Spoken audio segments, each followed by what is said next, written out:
CTV Calgary, local breaking news.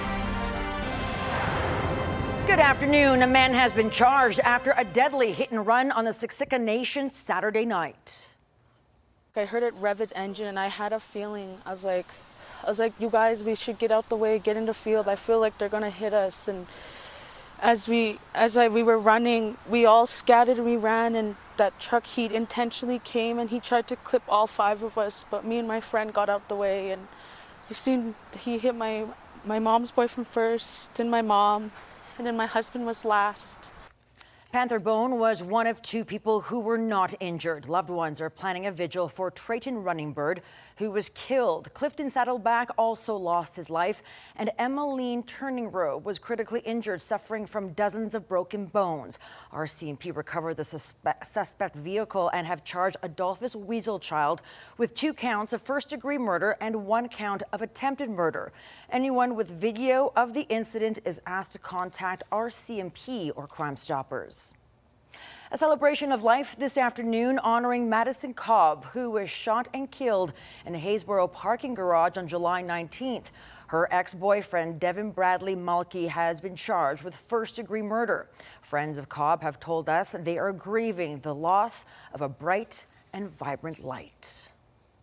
The number of people hospitalized after eating at the Saskatoon Berry Farm is now up to 3.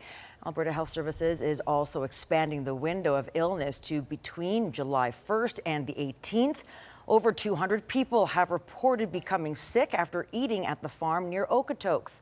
AHS says lab tests confirmed 26 cases of E. coli, 9 of a parasitic infection, and cases of norovirus and rotavirus. Food service facilities at the Saskatoon farm are temporarily closed until Alberta Health Services deems it safe to reopen. 10 candidates running in the federal by-election in the Alberta riding of Battle River Crowfoot are set to debate tonight in Camrose. Conservative leader Pierre Poilievre will be taking part, and it will be live streamed. He is looking to win the riding after he lost his long-held Ottawa seat of Carleton in the April general election.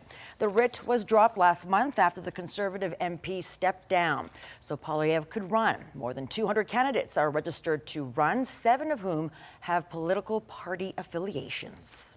It prevents or makes it difficult for credible candidates to get attention. I don't think it's going to make the point that the people behind it want to. Elections Canada announced Monday that due to the number of candidates, voters will instead have to write down the name of their preferred candidate. A full list of names will be at each voting booth. The by-election is on August 18th. Alberta's Justice Minister says Elections Alberta should not be seeking a judicial decision on a potential referendum question. On Monday, Elections Alberta sent a question to a judge to make sure it doesn't violate the Constitution. The proposed question is whether people agree with Alberta becoming a sovereign country and ceasing to be a province in Canada. Alberta's Justice Minister says the Citizen Initiative Act is intended to be broadly permissible, pointing out the province will be subject to constitutional scrutiny if it decides to adhere to a referendum result. Mickey Amory is encouraging Elections Alberta to withdraw its court reference. The provincial government and Alberta Union of Provincial Employees will be entering an enhanced mediation process for contract negotiations. The finance minister says he spoke with the AUPE president, and both parties believe this is the best path forward to a fair and equitable agreement. The mediator will produce non-binding recommendations for both parties to consider.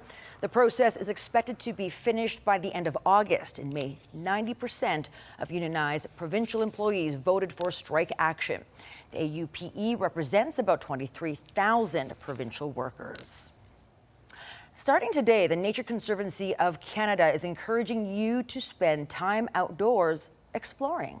I recorded a black bear yesterday in Waterton National Park, but it's also important to record, a small daisy outside your front yard that might be invasive, because that could help us as well. So I really want to urge everyone to look at all the species in their backyard, and maybe you'll find a new species that you have a new appreciation for.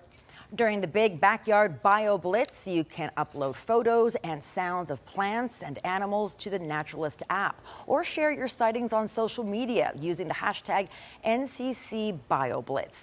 This will help conservation efforts, plus you will know right away what species you are looking at. Well, one of Canada's largest outdoor dog shows starts Friday at the Okotoks Agricultural Society. More than 5,500 dogs alongside their human companions will compete in agility, obedience, scent detection, and for the Best in Show prize. A note, only dogs entered in the show are allowed on the showgrounds. Admission for the Alberta Kennel Club Summer Classic is available at the gate, and children under the age of 12 get in for free.